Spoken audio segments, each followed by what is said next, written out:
Boa noite a todos. Mais uma vez nos encontramos aqui reunidos no nosso caminho de luz e que nesta noite, contando com a presença da espiritualidade que aqui já se faz presente e pelo número de pessoas, temos a certeza que Jesus também se faz presente entre nós, que Ele nos dissera que onde 2 ou mais pessoas estiverem reunidas em meu nome, eu lá estarei. Então que possamos sentir em nossos corações a presença do nosso querido Mestre e dos nossos grandes amigos da espiritualidade. Meus irmãos, o tema que eu coloquei na minha fala de hoje, na minha exposição evangélica, é de joelhos. Calma, que não é para ninguém se ajoelhar. Isso é só o tema da palestra. Se fosse numa igreja católica, esse ritual faz parte e todo mundo já, de joelhos, né? Não é o nosso caso. Nós estamos aqui com a doutrina espírita, onde não temos ritualísticas, não temos nenhuma situação que a gente encontra em outras religiões. E a gente vai entender mais além o porquê desse tema, de joelhos. Para isso, se faz necessário que nós façamos uma breve viagem na história do cristianismo. E nós vamos bater há 2025 anos atrás, quando Jesus, no início da sua missão, começou a agrupar os seus apóstolos. E convidava um, convidava o outro, e eles imediatamente lançavam mão do convite, deixavam seus trabalhos, seus afazeres, trocavam imediatamente a sua vida social por aquele compromisso que estavam assumindo, e assim foi feito, e assim ele reuniu os 12 apóstolos. E na oportunidade, Jesus já fez uma advertência a eles, que embora eles estivessem participando nesse início, e durante toda a sua vida, eles estariam presentes também, e após a sua morte, eles estariam assumindo o compromisso de continuarem levando adiante a sua mensagem, até mesmo se tivessem que morrer por isso. Pesado? E quem já teve a oportunidade de ler nas Escrituras ou nas obras espíritas, que é fascinante, esses relatos, nós vamos ver que todos eles praticamente passaram por situações constrangedoras, onde, quando da partida do Cristo, se propuseram a divulgar o seu evangelho de Jerusalém, até Damasco, Antioquia, Ásia Menor, na Grécia, em Roma, enfim, foram para diversas cidades e outros países até, para levar a mensagem do Cristo, e não faltou perseguição a esses nossos queridos pioneiros da nossa doutrina cristã, e as consequências, através da perseguição, foram terríveis, que aos nossos olhos nos chocam. Lendo essas histórias comoventes, nos sensibilizamos e conseguimos dimensionar com que fervor eles encararam essa realidade. Porque você imagine, levar uma mensagem adiante, onde você estará sendo sujeito a passar por certos sacrifícios que eles assistiram, contemplaram no nosso querido Mestre, que fora torturado, receberam uma coroa de espinhos, crucificado. E eles pensavam muito em tudo isso, o que lhe poderia advir, acontecer. E não foi diferente. A maioria deles ou foi crucificado de cabeça para baixo, ou crucificado numa cruz em forma de X. Outros foram torturados, enforcados, esfolados, queimados vivos, enterrados de cabeça para baixo também, vivos. Passaram por todo tipo de tortura. E esses nossos irmãos, no momento mais difícil, eles só poderiam falar assim: não vou mais brincar com isso. De hoje em diante, não quero mais saber de Jesus, que eu não quero morrer, não. Mas eles aceitaram o convite, o desafio, e levaram essa sua fidelidade até os últimos instantes. Por quê? Porque eles aprenderam a verdade com o Mestre, sabedores que ninguém ia morrer, só iria desencarnar. E essa é uma das grandes informações que nós recebemos através da doutrina espírita sobre a imortalidade da alma, que a partir daí passamos a encarar a morte de forma diferente, como simplesmente uma transição onde estaremos voltando para a nossa verdadeira pátria, que é a espiritual.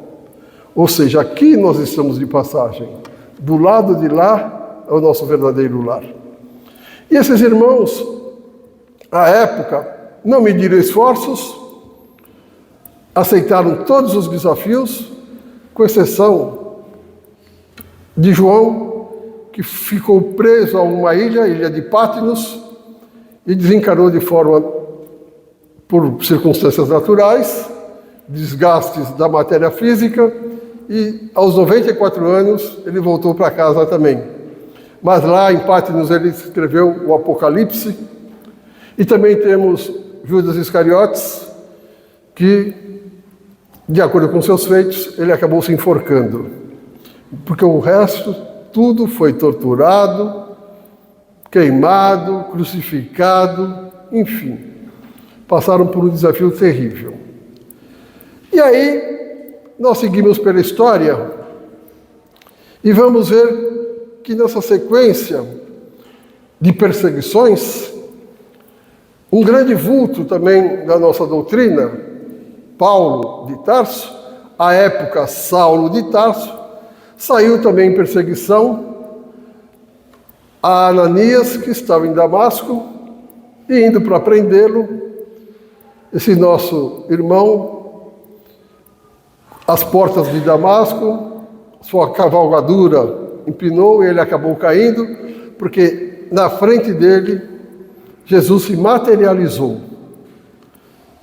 E automaticamente, quando ele viu Jesus, ele já ficou cego, postou-se de joelhos, e Jesus começa aquele diálogo impactante para todos nós, né? Jesus falando: Saulo, Saulo, por que me persegues? Nesse momento, a sua consciência ferveu, porque ele já estava detectando uma certa insatisfação nessas perseguições a esses homens que só faziam bem. Mas ele era um doutor da lei, ele era um oficial militar da época e tinha que cumprir com o seu objetivo. Mas ele ficou tão arrependido que ali ele se converteu e de joelhos ele disse: Senhor, o que queres que eu faça? E aí ele recebe a recomendação de que ele chegue a Damasco, procure por Ananias, que lá ele seria curado, e aí ele se interessa por todos os apóstolos, por todos os escritos, aliás, e começa a buscar o entendimento de tudo aquilo que Jesus falou, trocando até mesmo, ao longo desse período, informações até mesmo com os apóstolos, que ainda não tinham se despedido da terra naquela oportunidade. Aí, nós vamos adiante e vamos ver os cristãos primitivos, que a perseguição não acabou. Famílias inteiras eram assassinadas porque eram cristãos. Faziam-se fogueiras, tochas vivas com aqueles que continuassem pregando o cristianismo. Olha que situação. Os cristãos, para divertimento, à época, nos circos, como se fosse uma arena, eram lançados às feras. E para iluminar o ambiente, fogueiras com cristãos eram acesas. E nós ficamos assim, perplexos, com tamanha sensação de estar presente, quando nós buscamos nas obras de Chico Xavier, ditadas por Emmanuel, que relata exatamente esses momentos. São 5 romances. Quem não leu, não deixe de investir, adquirindo esses exemplares, aliás, tem até em PDF, mas o livro é um livro. E os livros são Há 2000 anos, 50 anos depois, Ave Cristo, Renúncia e Paulo e Estevão. E lá nós vamos poder contemplar esses relatos como se nós estivéssemos presentes. E, a meu ver, estávamos. Mas não como cristãos. Fomos aqueles que atiravam pedras dos cristãos na cruz, gritávamos de tanto entusiasmo com a morte dos cristãos, porque à época, com certeza, nosso entendimento era outro. E hoje, nós estamos aqui como cristãos, buscando seguir o cristianismo, e estamos contemplando exatamente um momento expiatório em relação àquela época, onde temos, entre aspas, alguém sugerindo que em breve os cristãos também serão perseguidos. Isso eu não creio. Não vai acontecer, porque a nossa fé é raciocinada. Nós estamos diante de uma doutrina espírita que nos dá condição para refletirmos sobre essas probabilidades. Isso não se faz necessário mais, porque a lei do progresso é uma lei divina. Então hoje, provavelmente, nós estamos sentindo sutilmente o que causamos no ontem. Deus é Pai. Porque nós não conseguimos dormir com uma lasquinha de madeira na mão, incomoda, quiçá ser pregado numa cruz, ser esfolado vivo, ser decapitado, assim como fora Paulo de Tarso. Como que a gente vai aceitar um negócio desse hoje? Não temos condições para essa realidade. Toda essa reflexão se faz necessário para que nós possamos valorizar o momento que aqui nos encontramos reunidos, a época que aqui nós estamos reunidos. Meus irmãos, não é por acaso que há 20 anos atrás, eu e a esposa, aqui chegamos, fomos conhecer uma casa espírita, porque já éramos espíritas da nossa cidade, e acabamos, meses depois, fundando uma outra casa espírita aqui, que foi o Caminho de Luz, 20 anos atrás. Quantos já passaram por essa casa? Vocês que se fazem aqui presentes. Foi o acaso que colocou cada um de vocês aqui? Foi uma coincidência do destino? Tudo isso, meus irmãos, está programado do lado de lá. Tenho certeza disso. Não é por acaso que nós chegamos aqui nessa cidade de Bertioga e nos apaixonamos. Todos nós passamos por uma programação reencarnatória. E nessa programação, nós nos comprometemos, em determinado momento, de alguma forma, buscarmos seguir Jesus e deixá-lo de perseguir, de persegui-lo. Porque quando nós estamos no exercício da nossa vida, passando por situações que nos induzem a práticas contrárias à moral do Cristo, consequentemente nós estamos perseguindo Jesus. E isso nós temos consciência hoje. Então, o nosso histórico mudou depois que nós começamos a mergulhar de cabeça no cristianismo. Não esqueçamos que todos esses cristãos primitivos já tiveram também várias encarnações nesse período. E muitos deles retornaram, dando continuidade àquilo que iniciaram lá atrás. Até mesmo os precursores do cristianismo. Vamos pegar o Elias, a época de Moisés, que também foi um precursor do cristianismo, porque Moisés foi a primeira revelação, Cristo a segunda, a filosofia espírita, o Consolador prometido a terceira. Aprendemos isso na doutrina espírita. Então, não é por acaso que as reencarnações sucessivas nos apresentam oportunidade de crescimento e de também passar adiante aquilo que nos preenche, aquilo que nos deixa feliz, aquilo que nos deixa seguro, que nos dá estabilidade espiritual, graças ao entendimento, e nós vamos querer passar isso aí adiante, porque a felicidade do outro será a minha felicidade.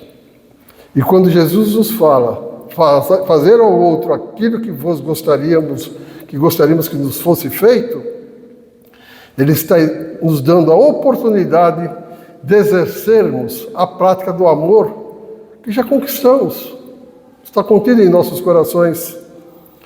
E essa felicidade que a gente sente quando o próximo alcança aquilo que nós já alcançamos e que está nos deixando feliz, no nosso íntimo se traduz no sentimento mais profundo do amor que já conquistamos, para podermos, a partir daí, no exercício de co-criadores, colaborando com a criação do Pai, sentirmos esse amor a Deus. É um exercício. Perfeito? Vamos continuar a nossa viagem? Só que agora a gente vai falar um pouquinho.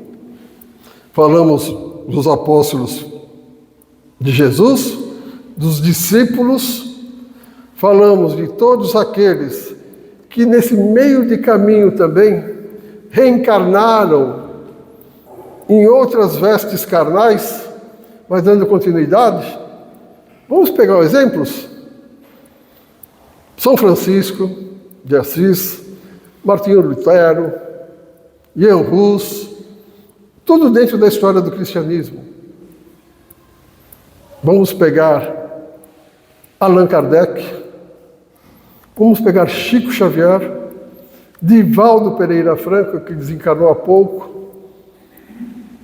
Então são todos expoentes do Espiritismo, espíritos celestes do Cristo, espíritos compromissados com a causa cristã e que nunca mediram esforços para levar adiante aquilo que nós estamos conquistando no hoje. E dessa forma, meus irmãos, nós vamos agora refletir sobre a importância da mulher ao longo desse período. A época de Jesus, Joana de Cusa, todos nós já escutamos falar. Joana, esposa de Cusa, Cusa era um braço direito de Herodes Antipas à época, e ela ficando sabendo de Jesus, estava com problemas psíquicos, envolvimentos espirituais e também de saúde física, e buscou Jesus e foi curada. A partir daí, como ela tinha posses, o marido dela era, acho que o expoente mais direto junto a Herodes, ele garantia condições para que ela fizesse isso, mas ele não sabia, ela fazia as escondidas, com amigas. E aí seguia Jesus, quando ele passava por o local onde ela estava, viajava se fosse necessário, encontrava uma desculpa e sustentava, até mesmo com seu poder financeiro, as viagens dos apóstolos, a alimentação de Jesus. Ela contribuía dessa forma, para poder ser grata àquilo que ela conquistou com Jesus. Acho que todos nós não podemos avaliar quantas vezes já fomos auxiliados e sem sabermos. Se soubéssemos, então, a nossa gratidão seria multiplicada por N vezes. E dessa forma, ela constrangida, porque o marido dela ficou num jogo de cintura terrível, porque o poder, a política, o governo à época perseguia os cristãos. E a mulher dele estava envolvida com isso. Estava trazendo desentendimento no lar. E ela foi questionar o mestre sobre a decisão que ela deveria tomar. E Jesus disse a ela: vai, filha, sê fiel. E ela, a partir daí, deixou de seguir Jesus, passou a cuidar do marido, respeitando os defeitos que ele possuía, mas se envolvendo com as virtudes que ele já tinha conquistado. Só que em breve período, com 2 filhos, ele acaba desencarnando e ela se vê à deriva, tendo que trabalhar em casa de família, cuidando de filhos dessas famílias, para poder se sustentar. E dessa forma ela teve condição até de continuar a seguir Jesus, a ponto de ter sido perseguida, ter sido presa com um grande número de cristãos, e na época todos pendurados ao madeiro, com fogueiras aos seus lados, um olhando para o outro naquela situação, e ela ouve a voz do filho dela. E o filho dela contempla: mãe, nega Jesus. A senhora não vê que nós perdemos? Ela escuta aquilo, reflete, e ele volta e fala: mãe, eu estou pedindo isso, eu sou seu filho, repudia. Nós não podemos passar por isso. E ela fala: cala-te, porque ela começou a refletir sobre o que ela assistiu. Maria, a mãe de Jesus, que por horas contemplou o seu filho passando por todo aquele sofrimento. E ela pensou exatamente nas palavras que Jesus disse a ela: vai, filha, sê fiel. Nesse momento, quando ela lembrou dessas palavras, ela sente uma mão suave tocando no seu ombro,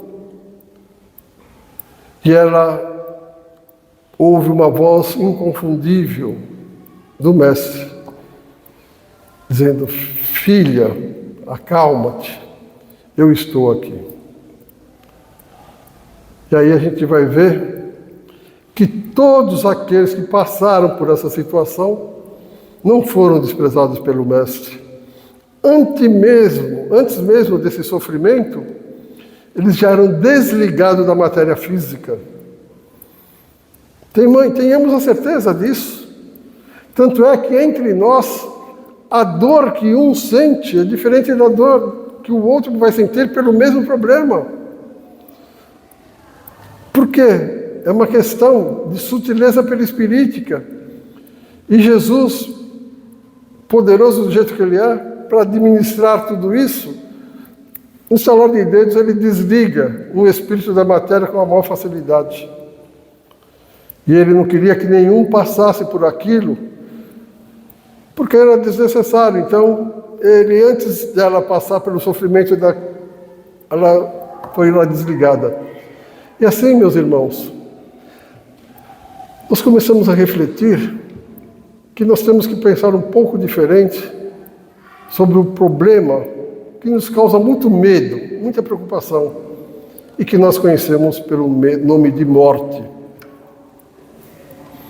E a doutrina espírita nos fala que a morte não existe. E a gente vai entender que realmente a morte não existe. Aliás, ela existe quando estamos aqui vivos, mas estamos mortos pelas nossas buscas equivocadas, pelas nossas decisões inadequadas, e adiando a nossa transformação moral, a nossa reforma íntima, aquele trocar o homem velho, cheio de hábitos que nos prejudicam, por um homem novo, à luz da moral do Cristo. Aí nós estamos mortos nessa situação. Mas quando nós desencarnamos com esse saber, nós temos a convicção que estávamos vivos e continuaremos vivos numa outra dimensão que é aqui do lado. Todos nós estamos trocando nesse momento, nesse contato, com os espíritos que nos são simpáticos, que nos acompanham, os espíritos que nos são amigos, os espíritos que nos são familiares, não só dessa reencarnação, de tantas outras que já tivemos. Criamos laços espirituais, e são eles que estão sempre torcendo pelos nossos acertos, nos intuindo, felizes pelas nossas buscas, no hoje, nesse momento.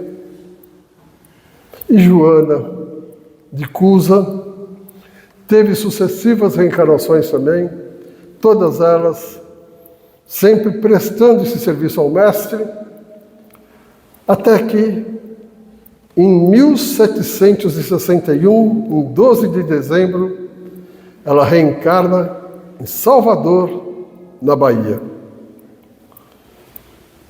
Lá ela se torna abadissa, num convento da Lapa, e seu trabalho dedicado ao cristianismo, com certeza, tinha lá suas noviças, que estavam subordinadas a ela, mas, naquela época, em 1822, precisamente no dia 19 de fevereiro, soldados portugueses arrebentaram a machadadas a porta do convento, com o objetivo de tentarem ver se tinha alguém lá escondido, mas aproveitando a oportunidade para até mesmo tirar proveito das freiras que ali se encontravam. E ela tomou uma atitude, com um crucifixo na mão, buscou impedir o avanço dos soldados, dando tempo para as suas companheiras debandarem para o outro convento. E ela simplesmente se tornou uma heroína, porque ela foi a pontas de baioneta furada, sobreviveu ainda por algumas horas apenas e veio a falecer.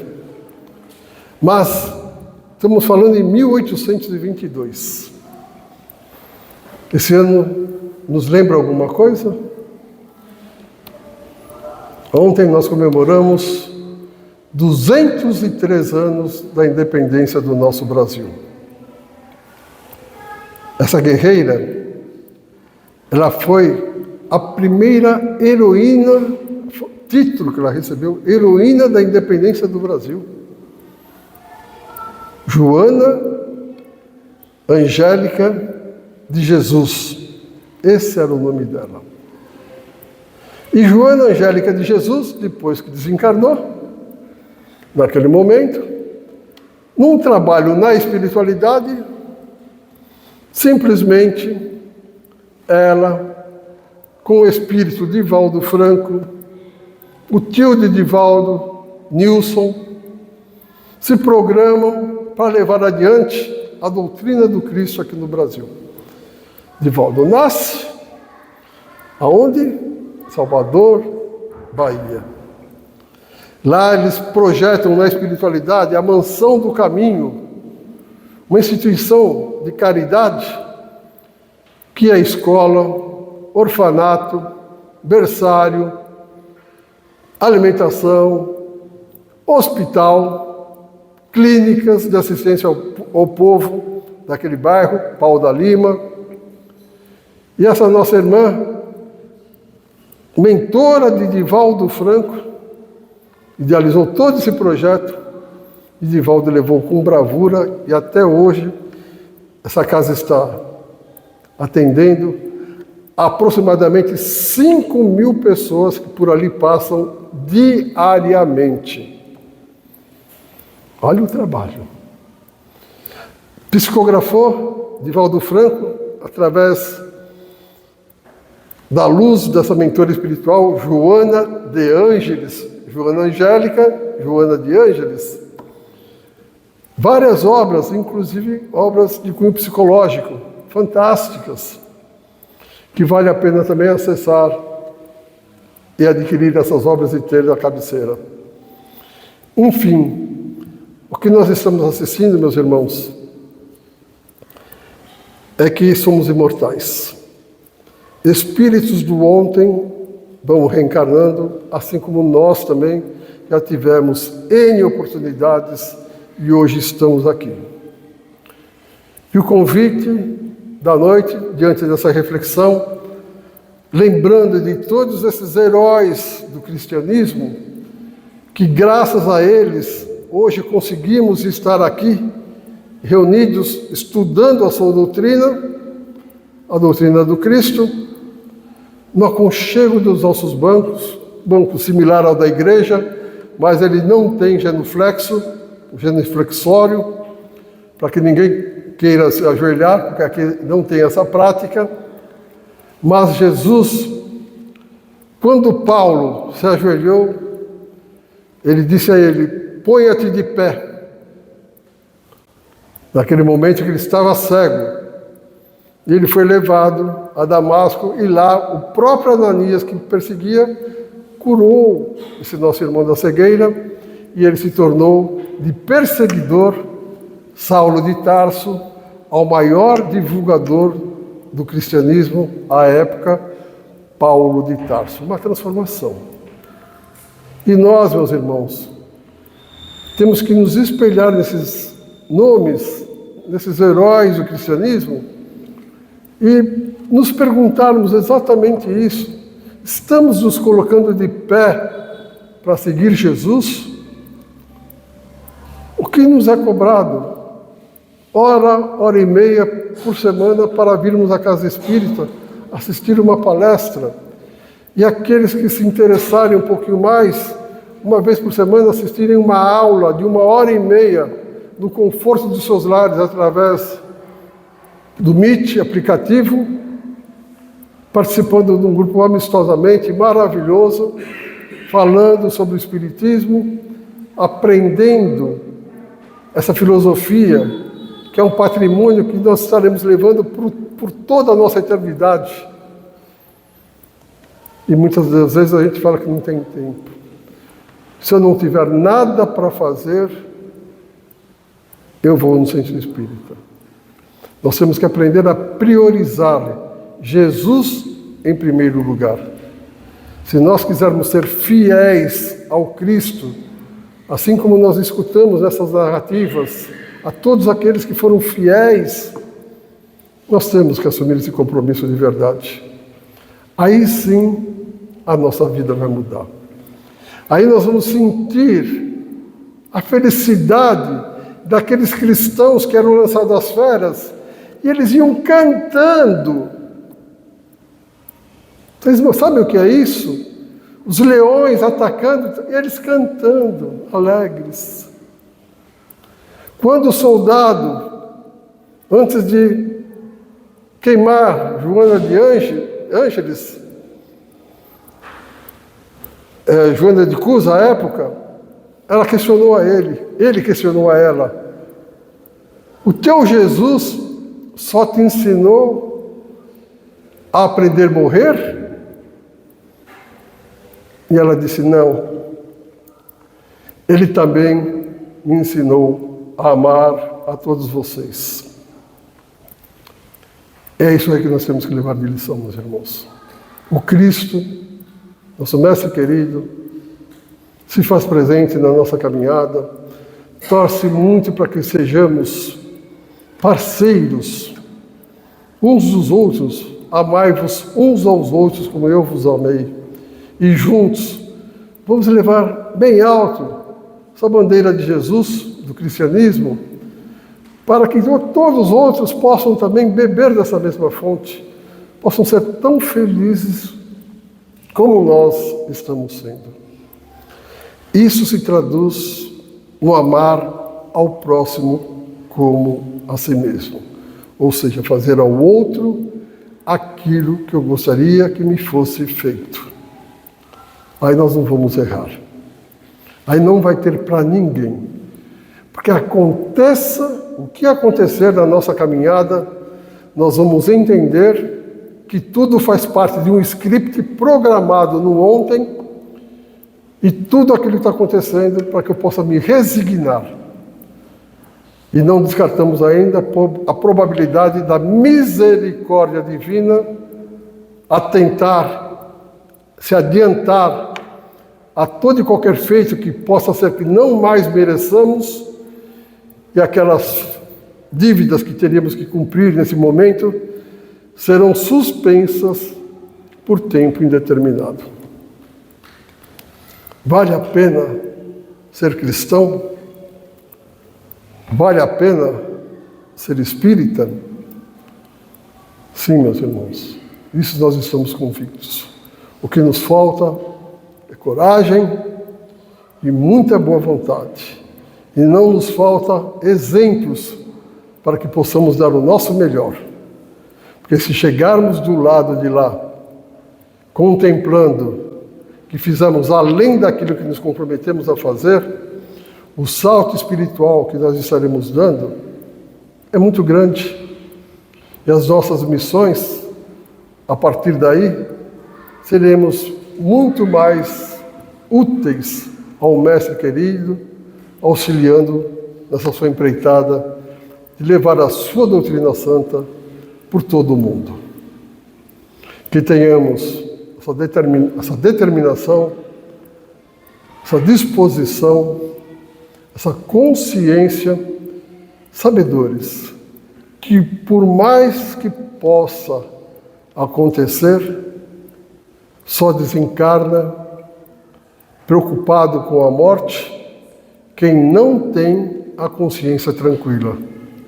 Se nós estivermos cumprindo com os nossos deveres da nossa programação reencarnatória, nós estaremos de consciência tranquila e chegaremos do lado de lá felizes da vida, recebendo abraços dos nossos verdadeiros irmãos que lá se encontram, torcendo pelos nossos acertos aqui e aguardando em breve, apesar de ninguém ter pressa, a nossa chegada na espiritualidade. Esse retorno é fato, é uma fatalidade, assim como reencarnar também é uma fatalidade. Um forte abraço, agradeço a todos vocês, e assim como Paulo de Tarso se humildou de joelhos a Jesus, nós temos que nos humildar também diante dessa sua doutrina santa, nos fortalecendo. E para isso, roguemos ao nosso Divino Mestre, nosso celeste amigo Jesus, que nos auxilie ao ser tão humilde quanto foste entre nós, que jamais venhamos a ser superiores a qualquer um de nossos irmãos, conscientes de nossas limitações e fraquezas, que possamos nos tornar fortes no Teu amor. Ensina-nos a bondade, livra-nos do fascínio a nosso próprio respeito. Não nos deixes presos à ilusão do orgulho que nos inspira pensamentos doentios.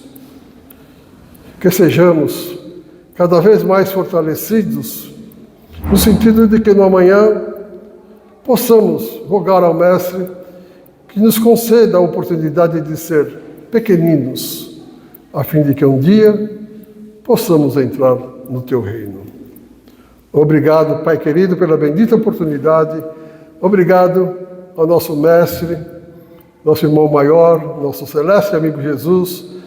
A nossa gratidão a todos os nossos irmãos da espiritualidade que nos perseguem de forma amistosa, para e passo, para que tenhamos a chance de crescer espiritualmente.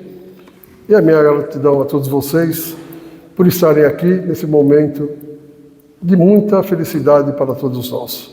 Que assim seja, graças a Deus.